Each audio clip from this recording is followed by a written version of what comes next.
So first a warning, if we just get blown up during the show, that's the Israelis. Yeah. They're bombing everyone else. They might as well bomb us too. You're watching DeProgram with Ted Rall and John Kiriakou. I'm editorial cartoonist Ted Rall, and I'm with CIA whistleblower and national hero John Kiriakou. I got a shout out in the UFO hearing yesterday, which was really, really nice. That is awesome. Yeah, they were pushing for a shield law, right? A whistleblower protection law, which is obviously it's kind of crazy when you tell people that we don't have one. They're like, what? Yeah, people can't believe it. Israel attacked Qatar. Turns out that it was a failed attempt to assassinate the ceasefire negotiators. I guess that means the ceasefire negotiations could go on theoretically if they're not too upset about the Israelis trying to kill them. But the Israelis did manage to kill some people nevertheless. So not a total loss for Israel. And Nepal is in total chaos. New poll came out in the New York Mayoral Race, which is, of course, become like sort of a benchmark of the split inside the Democratic Party. And as we talked about earlier, Mamdani is comfortably pulling ahead. We'll talk about the fate of cats on Aegean Airlines, and President Emmanuel Macron has chosen his new prime minister, number 5 in 2 years, Sébastien Lecornu. Where do you want to start, John?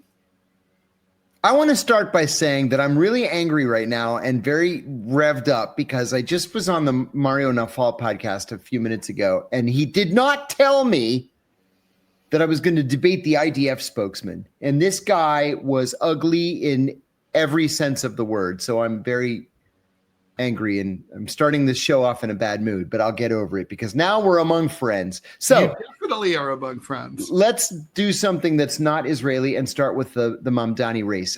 Okay. The numbers. Listen, if you're Mamdani, you've got to be dancing a jig seeing these numbers. Nobody's going to touch him, Ted. He's going to win. And I tell you, New York Times. Sorry, go ahead. Right? I should just go through the numbers, right? Currently, Mamdani is in a 4 to 5 way race, depending on how you count it. He's leading with 46% of the vote. Cuomo bringing up number 2 at 24%. Republican nominee Curtis Sliwa at 15%. The incumbent Democratic mayor Eric Adams at 9%. 9%. The incumbent.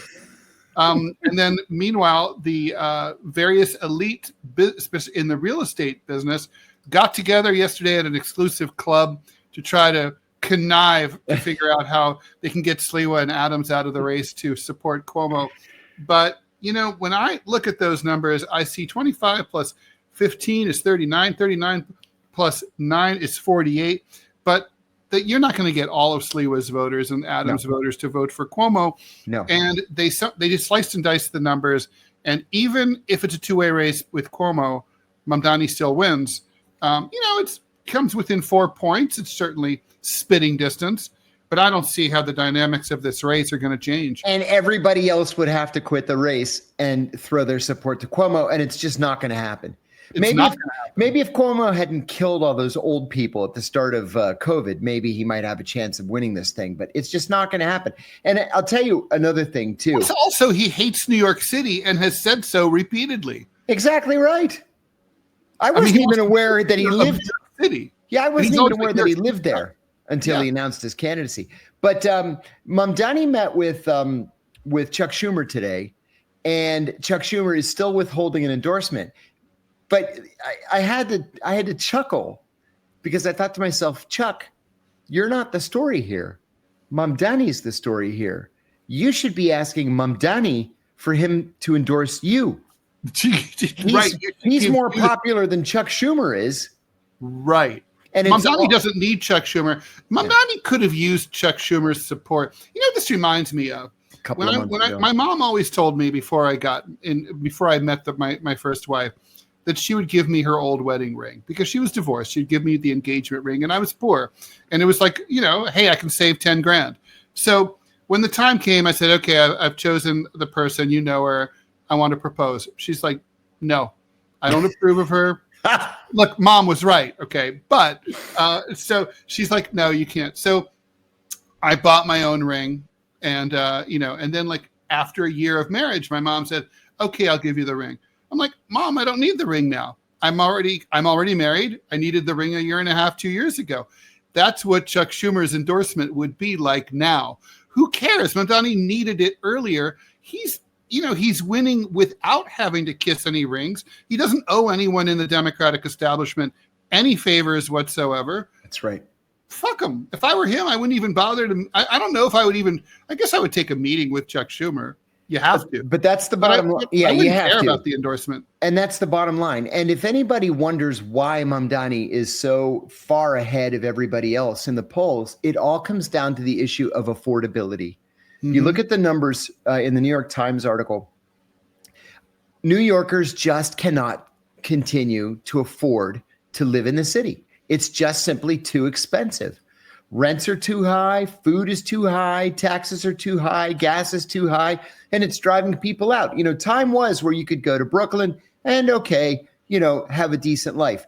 Then Brooklyn got expensive, and then people went to Queens. Now Queens is too expensive. So now where are they going to go? Nobody wants to live in the Bronx. John, the Bronx is over. Okay, it's how they have cute little acronyms for all the neighborhoods. Like they're changing Soho, the names. South of Houston, right? Yeah. There's and in the South Bronx is now Sobro. Oh, come on. There are hipster high rises all over the South Bronx in these areas that used to be literally 2 blocks away from Fort Apache, the Bronx, the notorious police precinct. There's a hipster high rise there.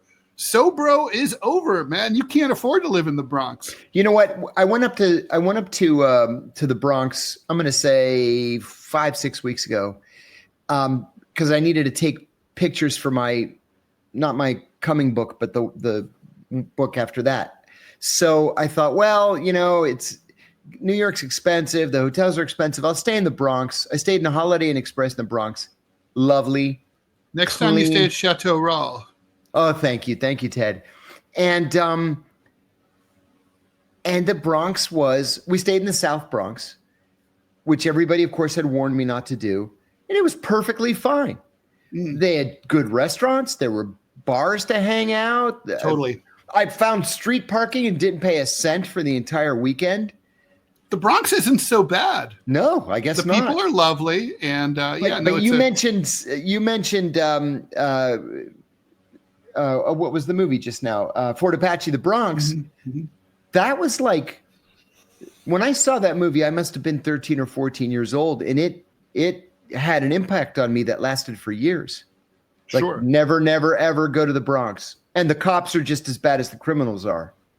And so I finally went to the Bronx. It was perfect. Cops are just a different gang. That's all. No, for sure. Well, so I think the interesting thing here is, yes, he's running on affordability. And look, there are genuine questions to be asked as to whether a 33-year-old guy with not a lot of experience can be mayor of New York successfully. He wouldn't be the youngest. There was a younger guy. He is going to win, though. Yeah, and he's going to... And it's going to shake up the political establishment, and he's going to have to decide what he wants to do. He's going to get a stern talking to from the one person who can really lean on him, which is Governor Kathy Hochul, who holds a lot of the purse strings that control the flow of money to the transit authority into New York City and so on. But he also has to remember who brought him there, and he's got massive popular support. And his ace in the hole, and I hope he watches the show, is city council.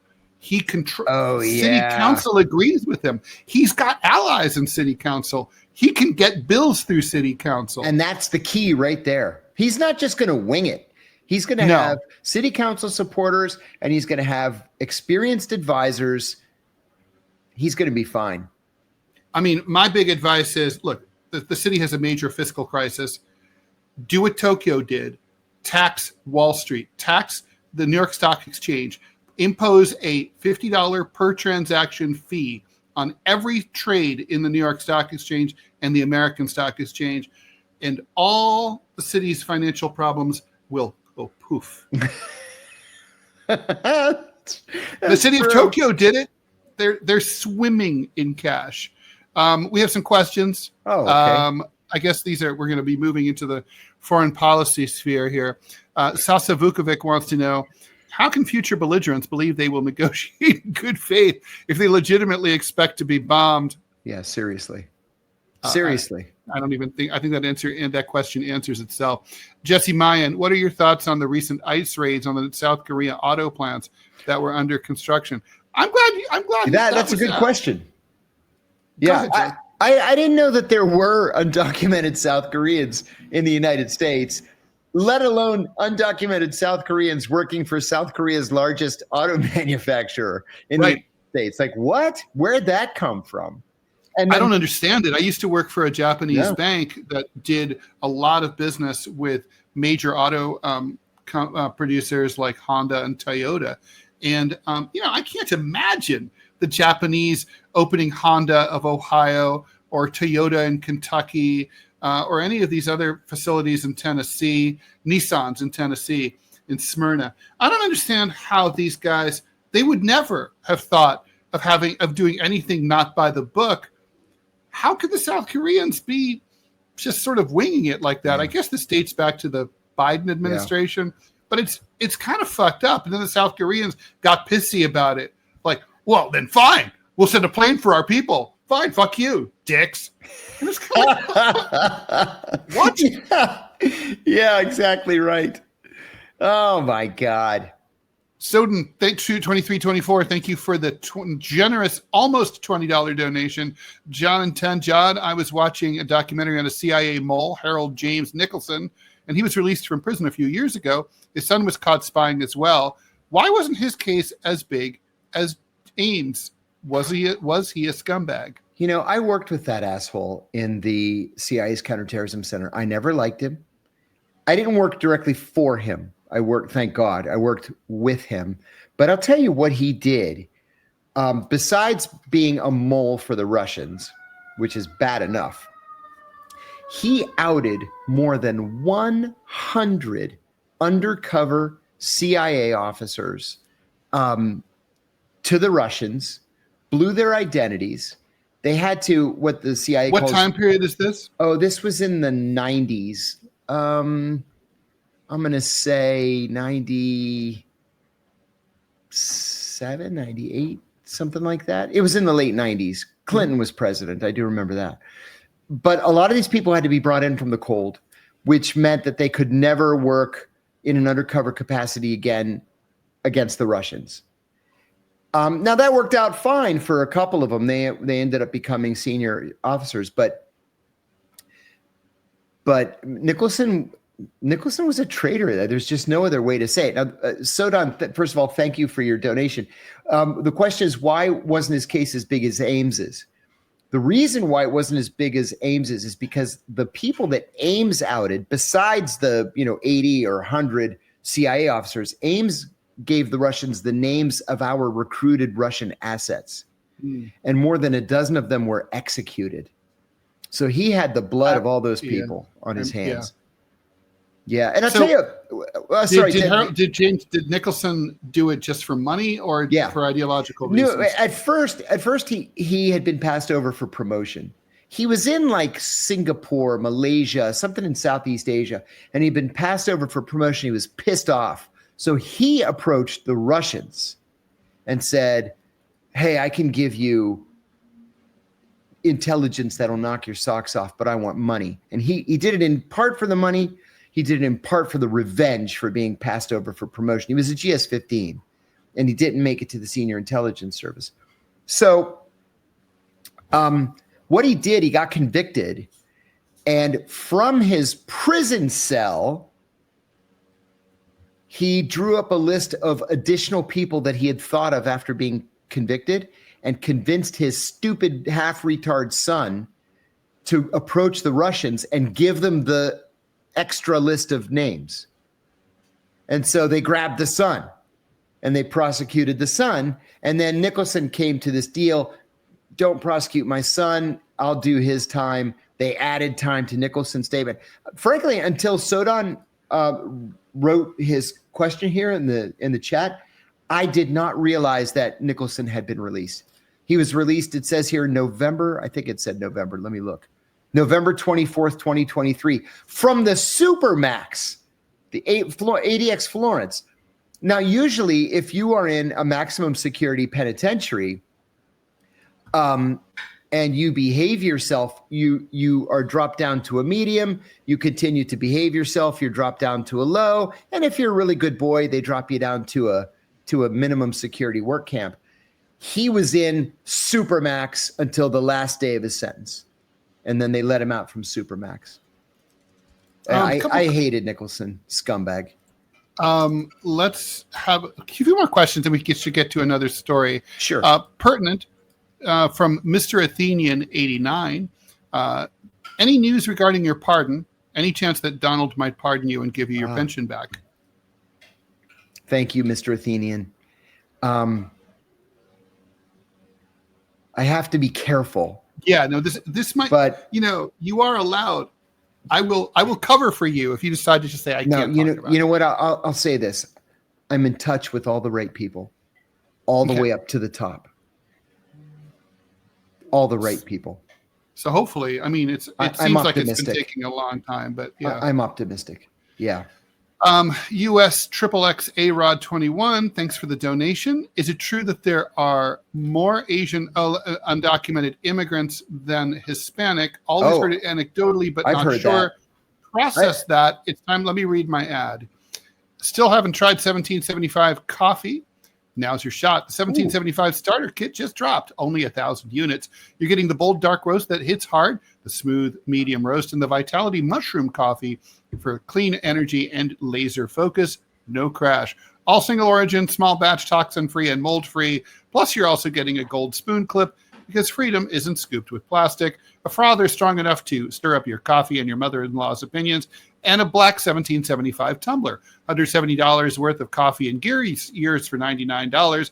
This is for the ones who've been watching 1775 blow up on Rumble, wondering if it's actually worth it. Spoiler, it is. Go to 1775coffee.com/studio and grab your starter kit before they're all gone. Bold beans, clean fuel, and a morning routine that stands for something, just like Rumble does. And we are very appreciative of Rumble. Yeah, Two Toes is right. This show could just be a full-time Q&A. Very true. Anyway, I love that, Asian undocumented immigrants, I don't know. Yeah, listen, think of it this way. There are more Chinese restaurants in the United States than there are McDonald's, Wendy's, and Burger King's combined. And they've got this system, this illegal system where undocumented Chinese workers arrive, whether, in giant shipping containers or across the border from Mexico or whatever. They enter into the Chinese restaurant system and they'll work in a Chinese restaurant for 4, 5, 6 months. And then they're bussed to another Chinese restaurant in a different part of the country. It's this network, this illegal network that they're all a part of. And frankly, this is not something that the FBI does, because what does the FBI do really? And it's according to your episode 4 of your autobiography that we've been recording for Rumble Premium. Apparently, they spend a lot of time entrapping people into trying to get them to commit crimes that they wouldn't have thought of in the first place. Amen. That's what they do. Entrapment should be illegal, and it's not. Yeah, it should. But it's not. It's not, and it should be. Don't get me started on the Route 82 bridge plot. We could talk about that at some other time. But right. We should talk about. Let's talk about Nepal. So Nepal's in total chaos. The police, the military have been called in. Government buildings were torched. Politicians' houses were set on fire. The former prime minister's wife was literally set on fire in her own house and may die. They basically they targeted the elites. Kathmandu is in a total state of lockdown and chaos. Airports, hotels, government buildings, all under fire. Some protesters have grenades and rifles, which to me would indicate an insurgency more than sort of garden variety protests. John, what's your take on what's going on in Nepal? I mean, I know it's kind of a hot zone that people don't think about. I was going to say exactly the same thing. It is a hot zone that people don't think about. How many Americans remember just a few months before the 9/11 attacks, there was a minor prince in the Nepali royal family, got into an argument with other members of the Nepali royal family, and then he killed everybody. The king, the queen, the crown prince, the crown prince's wife, the crown prince's sister, the crown prince's kids, and then he killed himself. He literally wiped out the entire Nepali royal family. And that's why Nepal doesn't have a royal family anymore. It's not a monarchy anymore. It's a democracy, although it has a lot of bumps in the road. Clearly. Nepal's in a tough position because it's surrounded by India and China, and it's landlocked. It's tough to get there. It's, what do they call it? The world's the roof of the world. The rooftop of the world. Yeah, right? yeah. Because it's where half of Everest is. Yeah, half of Everest. If you climb Everest, you are not coming from the Tibet side. You're coming from the Nepal side. Correct. And so it doesn't have a whole lot going for it. I mean, they're great in that they tend to be self-sufficient, but besides at Mount Everest, they're leery of foreigners. They're leery of tourists. It's hard and it's expensive to get a Nepali tourist visa. They even ration them, right? And you can't just go to the embassy and say, hey, give me a visa and get your passport stamped and then fly to Nepal. I happened to be in Delhi airport one time waiting to catch a flight to Kabul. And I went to the gate early, and there was already a plane there waiting to take people, and it was flying to Kathmandu. And I was surprised, first of all, at what dicks everybody was to the passengers, just openly hostile, rude. They checked their passports, and these were almost all Indians. They checked their passports 3 times to make sure that they had Nepali visas. The Nepalis don't want foreigners. Well, protests happen there with regularity. There's not a whole bunch of reform, and every once in a while things boil over, and that's exactly what we have seen the last 2 days, boiling over. And it's not like they can say, well, we're going to tap our sovereign wealth fund to spend some money on public works to make everybody happy. There's no such thing. They don't have anything there. John, one of our rumblers is in Nepal. My gosh. In Kathmandu. He says he's at the capital center. Everything is burning down. Wow. That is DFC 91. Ted, I'm in the capital center. Everything is burning down. Oh, my God. It's crazy. I mean, the power of the internet, that to be able to talk to someone literally on the other side of the world in real time as this is happening. Army was not trying to take over, but they were kind of forced to take over. Yeah, that's been the reporting, is that basically they've been called in to restore order. It's not a military coup. Right. It's not like Washington, D.C. or Chicago, where it is a military coup. Wow. Yeah, it is. Oh, I hope we have time to even talk about Chicago, because that's the next fight. Yeah, for sure. So I guess we're going to continue to watch this. Be careful, DFC. For sure. What do you make about? Oh, he said that they burnt an effigy outside his house. Wow. Question. I mean, what do you make of the fact that some protesters were armed with grenades? Yeah, where'd those come from? Right. Unless they raided a military, armory. Where do you get a grenade? Yeah, I don't know, man. It's not at the tourist tchotchke shop with the tie-dye T-shirts. No. All right, we got to also talk about France. We're putting off the. Jen. Thank you, Jen. Thank you, Jen. Thank you so much. $50. She's been praying for your pardon since I heard your story about 3 years ago. I hope this administration makes things right. I appreciate it very much. I wish I could say more, but I'm this close. I've been in you can taste it. Personal touch with the U.S. pardon attorney. I'll tell you this much. I spoke to the U.S. pardon attorney, Ed Martin. He's the former attorney general of Missouri, very, very conservative. And thank you, Scott. I was blindsided. Nobody ever said I was going to have to debate this guy. But anyway, so I texted Ed Martin and I said, I understand that this friend of mine talked to you today. Thank you for taking my letter.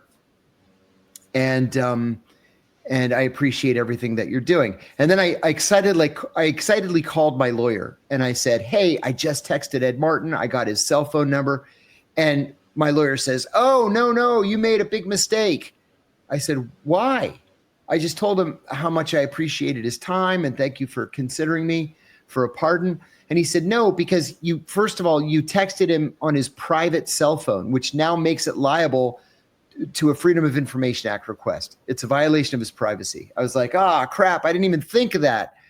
And then he said, and now if he's ever questioned, he has to say that he knows you because you've been in touch with him. And, people are going to say, oh, well, he was in touch with Kiriakou and they spoke and, maybe, I don't even want to say maybe what. I said, oh, no, I was so excited. I wasn't even thinking what I was doing. And my lawyer says, he's never going to respond to you, so don't be offended. And I said, okay. And as soon as I said, okay, a minute later, bing, he responds to me. And he says, and this was all he said, I'm a big fan of yours, I am. And I was so excited, I just sent him back a heart emoji.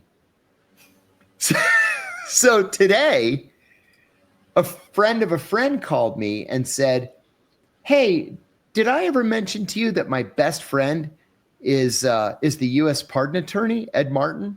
And I said, oh my God, no. And I told him the story, and he said, listen, I'm gonna call him. I'm gonna say this has to get done, and it has to get done now. So I don't want to go any deeper than that, but you've already shared a lot. I think let's just leave that there. I think I'm going to do that. All right. So let's talk about France. So we talked yesterday about the French situation. We have to follow up. We don't have to spend a lot of time on it, but it's worth noting that Emmanuel Macron made absolutely the worst possible decision that he possibly could have. He moved quickly. That part's not bad, but he chose another corporate center-rightist, which is exactly the path that has gotten him into trouble. You predicted it, though. You predicted it. He can't help himself. Yeah, can't. He can't help himself. He's like this. He's like the scorpion offering the ride across the swollen river. It's his nature. Yeah. Sébastien Lecornu was an outgoing cabinet minister. He's been picked. So now there's going to be these massive protests tomorrow and 8 days from tomorrow called the Block Everything protests, which I think is self-explanatory. There's going to be, and when the French protest, they do it up big. I mean, it means the metros grind to a halt. Yeah. It means the airports close, the cafes and the restaurants close. No baguette. No. The cops go on strike. Man. Everyone's on strike. En grève, right? Au barricade. So France is, right now you're talking about a president with a 15% approval rating. And the thing is, John, it's like all over kind of like pixie dust. It's like, oh, we have this terrible, crisis. And what's the crisis about? The crisis is they want to spend a lot more money. Well, the government wants to spend a lot more money on military spending. And for what? The reason is because the bad Russians are on the move and the Russians are threatening Europe. Except the Russians aren't threatening Europe.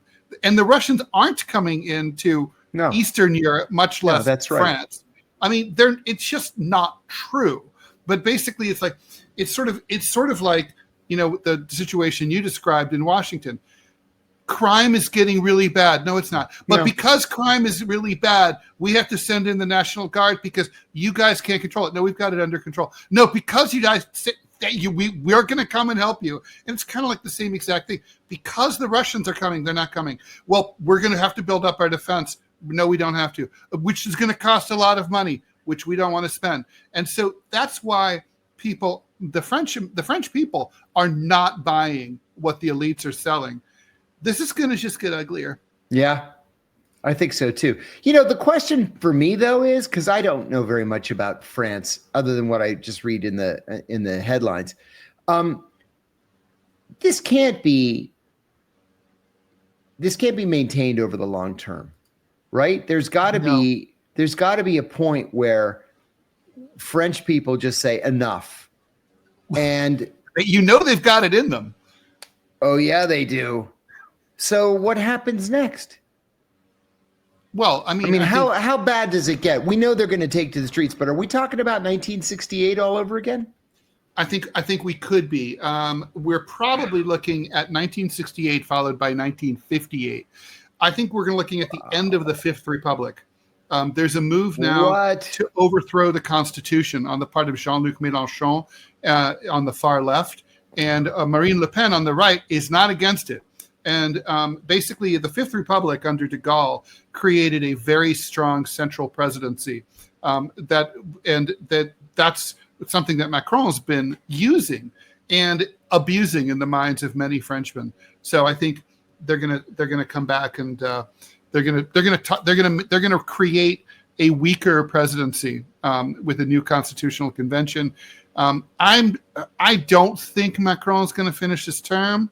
He's due to finish. He'll be term limited out in 2027. I don't think he's going to make it.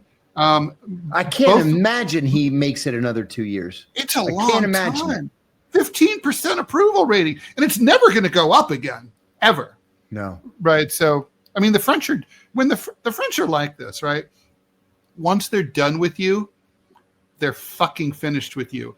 They're not like Americans. Like with Americans, like you go away, like for a little while, you come back, you're redeemed. Everyone forgets, like Jeffrey Toobin. Everyone forgets that you were naked at the New Yorker Zoom meeting. No one cares. It's fine. You're Jeffrey Toobin. You could be back in the New York Times. We love you, Jeff. I mean, Jeffrey Epstein, if he was still alive, he'd be forgiven. He'd be at the White House right now, dining with Donald. But the French, man, they're old school. They're 2,000 years old. They have a long memory. Yeah, that's right. That's right. I'm surprised he's made it this far. I can't imagine that he makes it 2 more years, but no, we'll see. No, I mean, so you think this could actually result in the end of the Fifth Republic? I do. In fact, I would say it's slightly more likely than not. The question is whether there's going to be violence. The question is how much violence is there going to be? Yeah. Are we just talking about like yellow vests running street battles and burning trash cans, or are we talking about something more serious? I mean, the French domestic police force is a lot more militarized than it ever has been historically, and it was historically a force that they're the ones who crushed 1968. So they can do it again. I mean, a revolution could be put down. Do you think it could come to that? Really? I think it's possible. The rage is so intense. I mean, you have a government that the thing about being the president of France is you should wake up every morning and say to yourself, this is where revolution was invented. That's right true. Here. That's true. That's why we study it. And this is where the guillotine was invented and used to great effect. So and this is a country that has had repeated revolutions and uprisings, right? So it's like, you should be scared to death of the French people. You should be terrified. John, you've been to Kabul, Chicken Street, the main shopping district in Kabul. Yep. And there's a spike right on the entrance to Chicken Street that used to be there. I think it's been ripped down, but it used to be like whenever there was a uprising in Kabul, the whoever was being overthrown, their head could end up on that spike, like Najibullah or someone like that. You took the words right out of my mouth. That's where Najibullah ended up. So the point is, the people, if you rule Afghanistan, things can get spicy. Afghanistan, I mean, France isn't that different. These are very angry people, and they'll sit for a while, but they're miserable right now. They're really pissed. So yes, their whole way of life is in trouble. So is under threat. So I think when your entire identity, we've heard like producer Robbie talk about the issue of identity. When identity, your national identity is under threat, you'll feel very desperate. You'll feel trapped. Yeah, that's right. That's right. So. Well, Jen, thank you. Well, hey, I wouldn't rule out a 90-minute show in the future. Let's get this one off the ground, see how it goes. Then we can spend more time on it if there's the demand. I'm only speaking for myself here. Okay, so John, are you ready to talk about Israel's latest attempt to basically, it's like, let's bomb another country. Yeah. So we know what Israel did. I don't know if we have to. I guess we do have to say. So Qatar, or Qatar, depending on how you choose to pronounce it, has been hosting Hamas's leadership for many, many years. Yes. And they've been brokering the ceasefire negotiations, such as they've been for many, many years, ever since 2023. And so basically the Israelis decided that they would try to assassinate the ceasefire negotiators. Yeah. They bombed right in downtown Doha, which is the capital of Qatar, this building. They didn't, apparently, according to Hamas, if we believe them, right, the targets all escaped with their lives. Yes. But 6 random people, collateral damage, yes, including a security officer, a Qatari, who's the son and also the son of Hamas's Gaza chief, Khalil al-Hayya, and one of his aides were all killed. And I guess there probably were injuries as well. I thought the White House reaction was very interesting. Basically, Trump sent the message through his press secretary that this was not something that he had been consulted on or had approved of, believed that this attack was against both U.S. and counter to Israeli interests as well. Yep. Apparently, as soon as the Israelis notified the Americans while the planes were up in the air, and by the way, I got to ask you, these planes flew across Saudi airspace. Exactly. So the Saudis and the Israelis are saying, right? The Israelis are saying that it was 15 fighter jets. It wasn't so the Saudis knew. Drone. They had to know. I mean, I know because my dad sold them the AWACS. He was part of the negotiating team. Oh my God! They knew. They definitely knew. So, how come the Saudis let it happen? How did they sign off on this? I mean, look, effectively, Qatar would be totally in their rights to do. Sure, they're going to the UN and asking for an investigation. Blah blah blah. They could go to war, right? They'd have every right to attack Israel. 100%. This is an act of war. Qatar has the right to defend itself. But let's look at the region. Everybody hates Qatar. Everybody. The Saudis and the Qataris actually, I mean, I'm laughing when I say it, but when I was living in Bahrain, they actually started shooting at each other at the border. There's actually a land border between Qatar and Saudi Arabia. It's a no man's land of desert, but they actually do have a road. And, somebody said something about the other guy's mother or whatever it was. Next thing you know, they're shooting. Everybody missed. But it was an international incident that these border guards are shooting at one another. And then the Saudis sent the army and the Qataris sent their army, none of whom are Qatari. They're all Pakistani. Of course, they're all Pakistanis in the Saudi army too.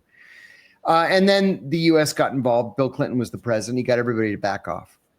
The Qataris were for decades in a near state of war with Bahrain over uninhabited islands called the Hawar Islands. The International Court of Justice finally awarded those islands to Bahrain. And to their credit, the Qataris just walked away.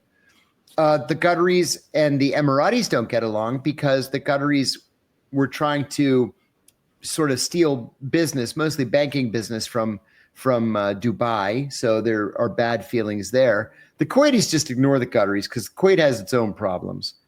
And Qatar made a policy decision about 25 years ago that they're going to do whatever they want that sticks in the craw of the Saudis. So if the Saudis, for example, hate Iran and break relations with Iran, Qatar's going to improve relations with Iran and exchange ambassadors. The Saudis are going to consider signing on to the Abraham Accords. The Qataris are going to have Hamas and they're going to finance weapons sales to Hamas or weapons transfers to Hamas through Syria. Whatever the Saudis do, the Qataris want to do the opposite. So now we've got a situation where the Israelis fly 15 fighter jets. By the way, which is apropos of Adam Fighter's question, why use fighter jets instead of drones? Surely Israel has drones in Qatar. I would assume the Israelis have drones all over the doggone place. It's a good question. I don't know. I think they did it just for the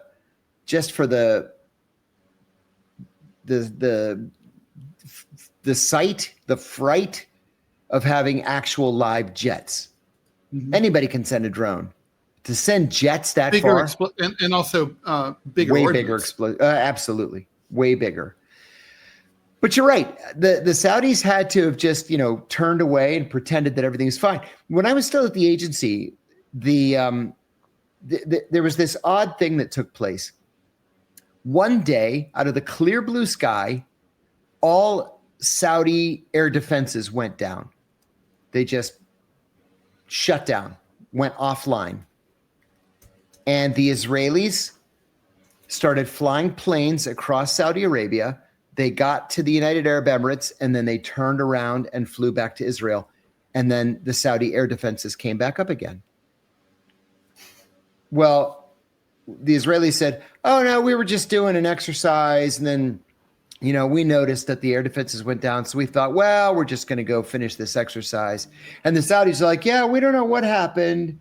Our air defenses just, there must have been some kind of glitch in the system. And then they came back up. No, we're not morons.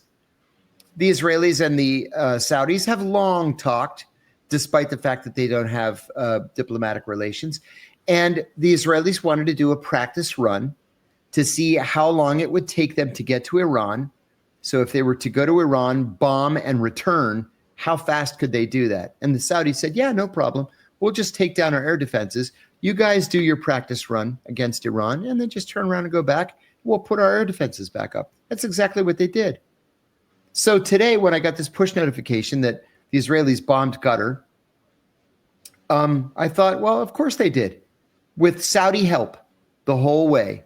Now, interestingly, the Israelis announced immediately after the bombing that they had informed the White House that they were going to do this, and they got the thumbs up from the White House. Donald Trump says that is absolutely untrue, that they did it without informing the United States. The reason that's important, well, is twofold. Number one, we're supposed to be the ones working with the Qataris to encourage the Israelis and Hamas to negotiate. But number two, Qatar is the home to the largest American Air Force base in the world. Whoa. In the world. So the Qataris have to be, they must have summoned the American ambassador today and said, what the fuck? Yeah. Either you're here to protect us or you're not. And if you're not going to protect us, then I'm not sure we need this giant American Air Force base in our country. Right. So we'll see how it plays out. It's ugly on a lot of different levels. I mean, the Qataris are obviously rip shit. Yeah. Yeah, I mean, they kind of like, it's sort of, this reminds me a little bit. Tell me if you think there's an analogy here. Remember when there was the Mossad assassination that took place in Dubai? Absolutely. We studied it at the agency. And the emir was pissed, right? Amir Hamid, yes. And he decided to burn the cover of the Mossad agents by splashing their pictures on the front page of the newspaper with everything that they knew about them. And basically the message was, this is Vegas of the Middle East. People come here and they need to be able to relax and not have to worry about things like this. It's going to fuck up our entire tourist model, our economic model. You can't do this anymore. And this kind of reminds me of that. I mean, Qatar's like, don't fuck with Qatar. Yeah. Yeah. This guy, this IDF spokesman that I debated earlier today too, was saying, well, the Qataris deserved it because they're a terrorist state sponsor of terrorism, and their media outlet that some call Al Jazeera is a supporter of terrorism, and they're tied to the Muslim Brotherhood and the Taliban, and there are reports that there's ISIS in Doha. And it's like, what are you talking about? Just make shit up, throw shit at the wall. Oh, it was bad. It was bad.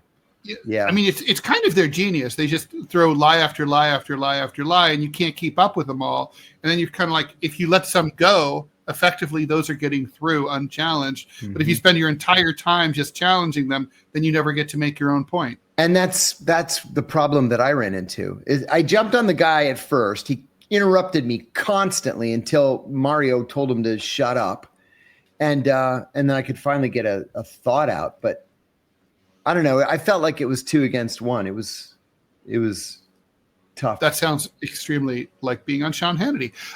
Ellie Louise, thank you very much for the £10.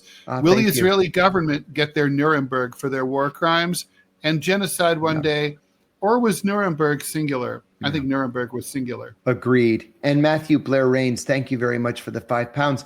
Given the animosity between Israel and Ireland, when Irish unification happens, could you see Israel trying to disrupt it, e.g. to fund paramilitaries? 100% yes. Absolutely, positively yes. And they could do it through a cutout, so the fingers wouldn't point right back to them, and they could do it relatively cheaply. Yeah. Ron, Abdullah, thank you for the $25. Thank you. And Abdullah as well. That's a different currency. What is RON? Abdullah, thank you very much. I don't know. We'll have to look that up. But thank you. We know it's money. So thank you, Abdullah. Thank you. How do we think? How do we think Gulf countries will respond?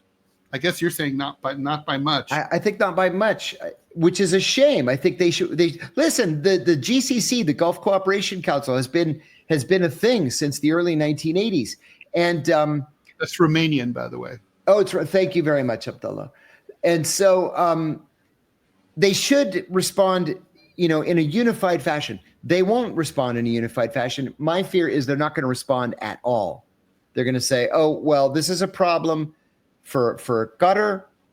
That Qatar shouldn't have aligned itself so closely with Hamas," which is disingenuous because the United States asked them to take on this role as intermediary. And I don't know. So man. Yes, is that so? Okay, so let's get. Why did the Israelis do this? What was their point here? I think they really did want to decapitate Hamas. Look at Hezbollah. For all intents and purposes, Hezbollah does not exist anymore as a fighting force temporarily. It's going to come back, but right now Hezbollah is no threat to Israel, and it's because the Israelis decapitated it. I think they were trying to do the same with the Hamas leadership, and they failed. They failed today. But don't you think this is also trying to send a message to the world? We're not interested in anything short of total victory. We're not interested in negotiations. And they say that right out. Or ceasefire talks. This is a fuck you to Donald Trump, is what it is. Oh, totally. Totally. And if I were Donald Trump, I'd call Bibi Netanyahu and say, lose my number. Never call me again. Somebody just asked a question that you put up on the board. And of course, YouTube has gone to commercial. So let me skip that. Okay, there we go. Why use fighter jets instead of drones? That was an in-your-face policy decision that we can do anything we want with as many assets as we want. And what are you going to do about it? You can't do anything about it. That's why they did. All they need, if they really wanted to do this, I said this at the beginning of this awful Mario Nafal podcast today. It was at 3:45 Eastern, by the way, somebody asked. I said, if you're Israel and you want to kill Hamas's leadership and you know where they are, then you send in a team and, you do it silently like that, or you put a bullet in the head. You don't send 15 fighter jets to Qatar to bomb the shit out of one apartment building. Right downtown. Right in the center of downtown. It's a big fuck you. It really, let me read an ad.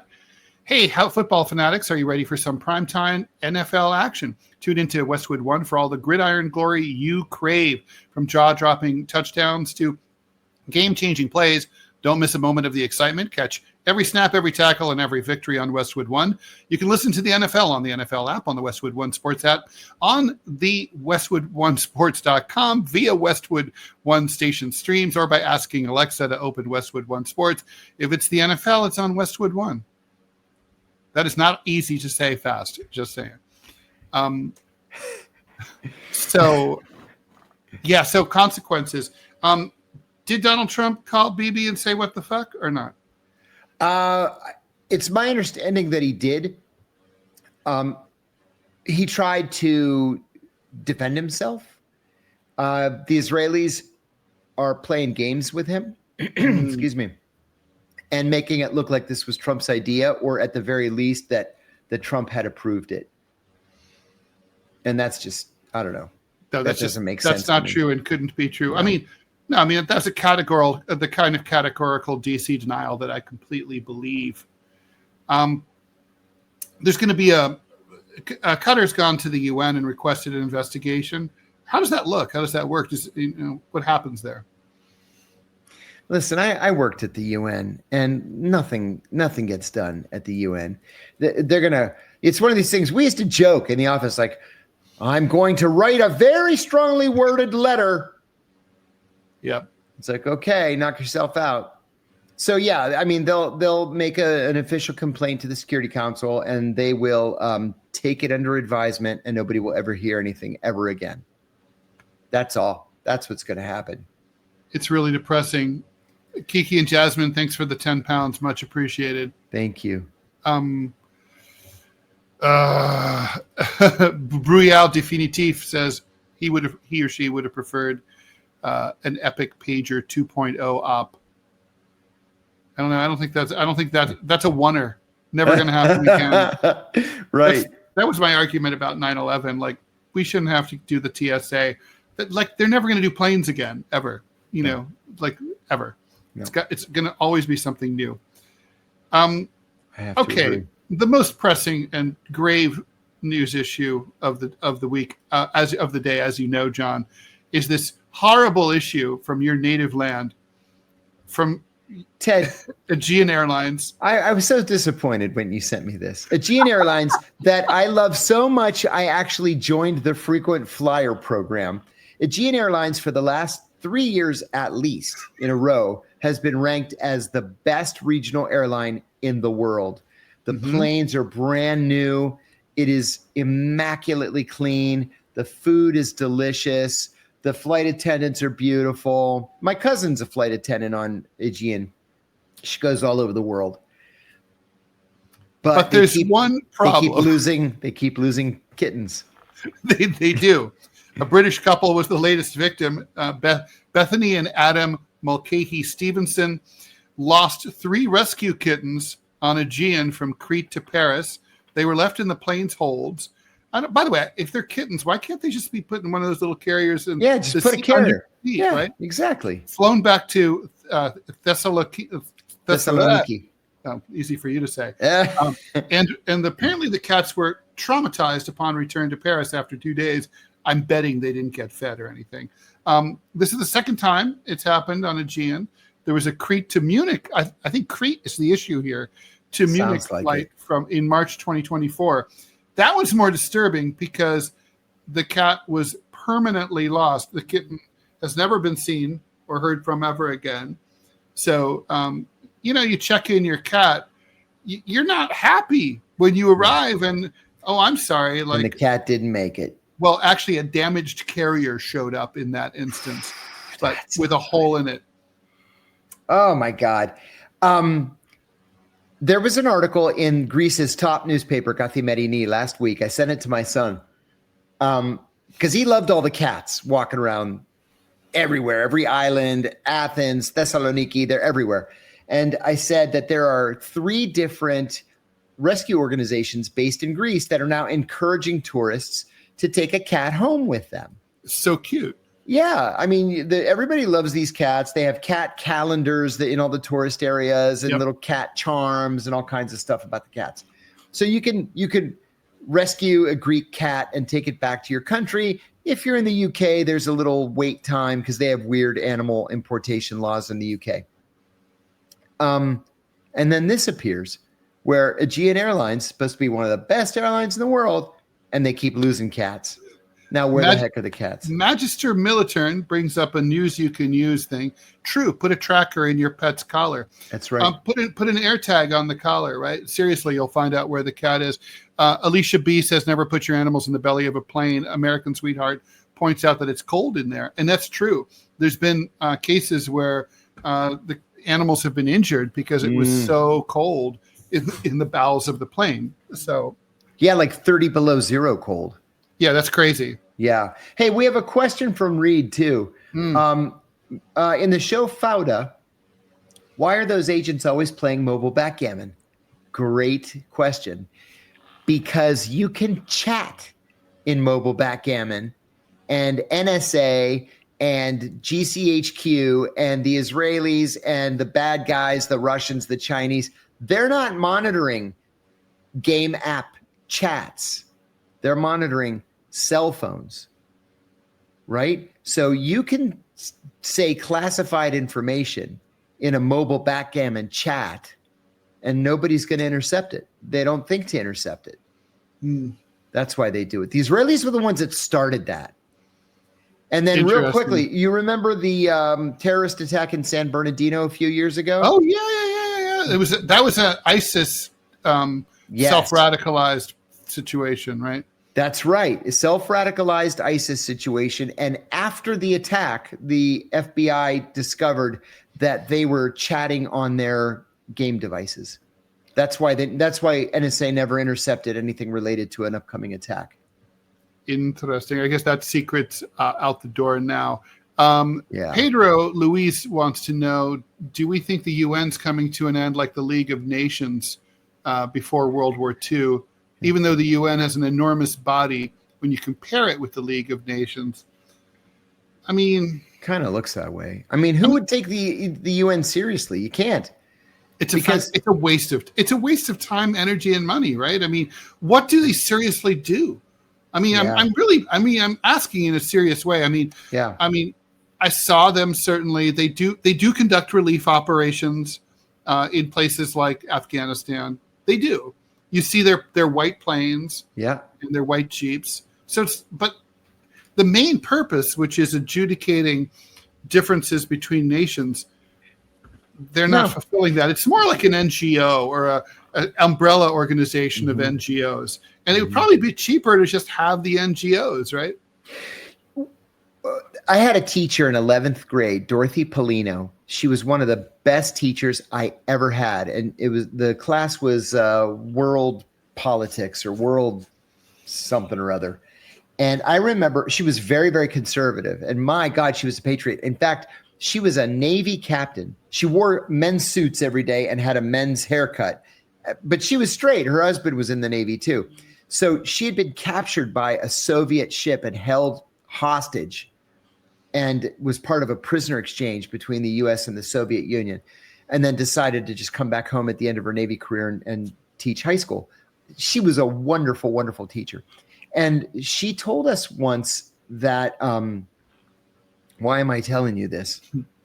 What were we just talking about? You just said, what did you just say, Ted? Oh, the UN and the UN. Thank you. She used to be so proud of the fact that the United States had never, ever vetoed a UN Security Council resolution. So I'm talking up to 1982 and beyond. I did not realize that. It was the Soviet Union that always used to veto stuff. And it was like, see how much better we are. We work with all these other countries. Was the first one Resolution 242? Oh, I wouldn't be surprised. And now we veto everything.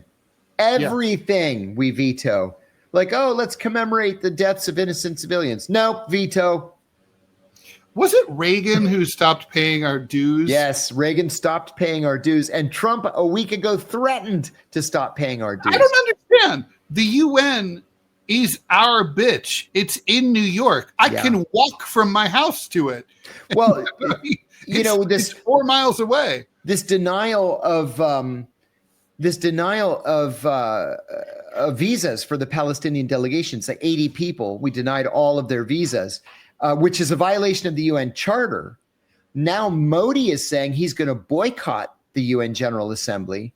And he's suggesting, just like people did in the 80s, that the UN move to Geneva, Switzerland, so the US can't have a stranglehold on it. That's not going to. It's a great idea, but you need the Security Council to approve it, and we are going to veto that. Well, there's that, right? Sudone 2320. But if we leave, then we couldn't. That's right. Sudone 2324 says thank you, Gaddafi asked the same thing at the UN General Assembly. What's the purpose of the UN? And he was right. He's totally right.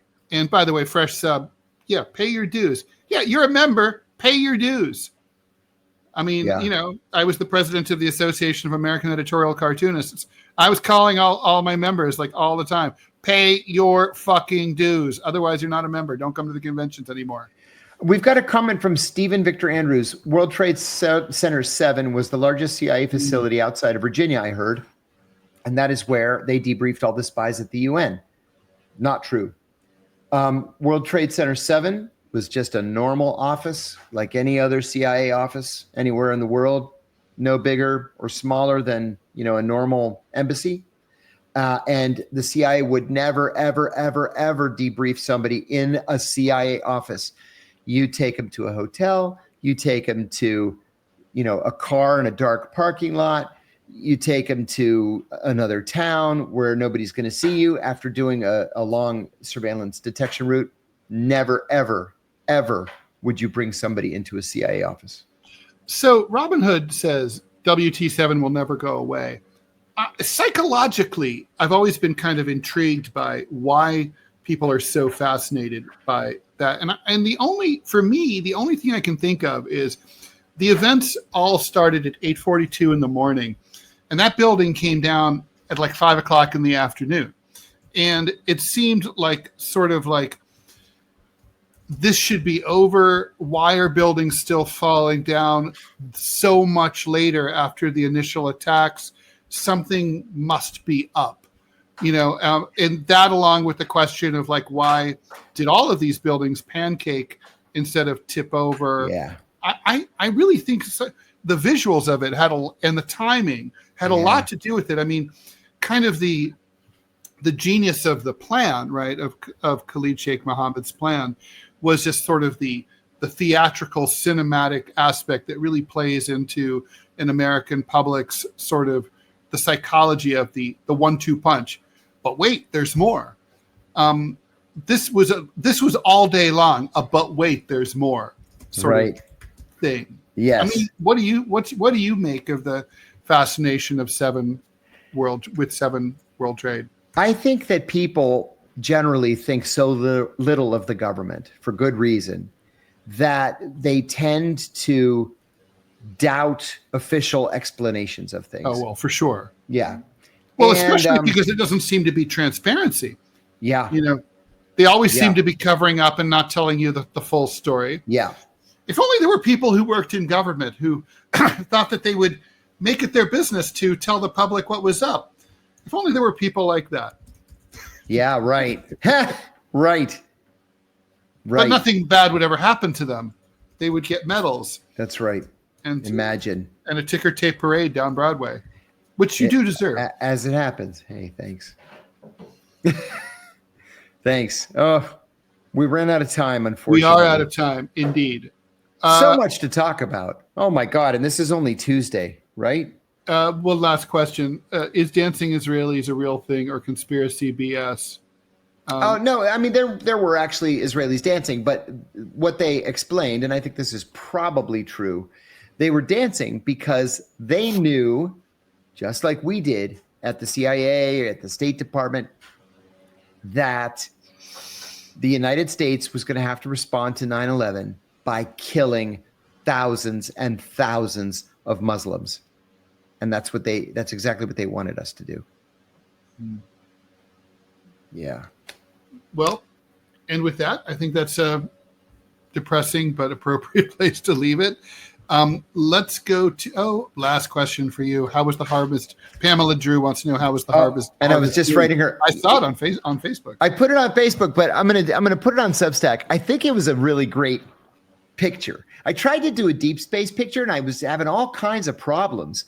Like I couldn't get it to level, and the level that's built in is telling me it's perfectly level, and I couldn't get it. So I said, well, the moon is amazing. It's the most orange moon of the year. I took a shot of the moon, and it turned out to be perfect. And Stephen Victor Andrews, thank you very much. On Thursday, I'm going to try really, really hard to make that lunch, but I'll be there in the morning. So I'll be there. I think I start at 8:45. So looking forward to seeing you. Okay. Awesome. And with that, I think we're going to call it a show. Thanks everyone for tuning in. Please like, follow, and share the show. I'm trying to find the outro video place, and it's just like not letting me choose it.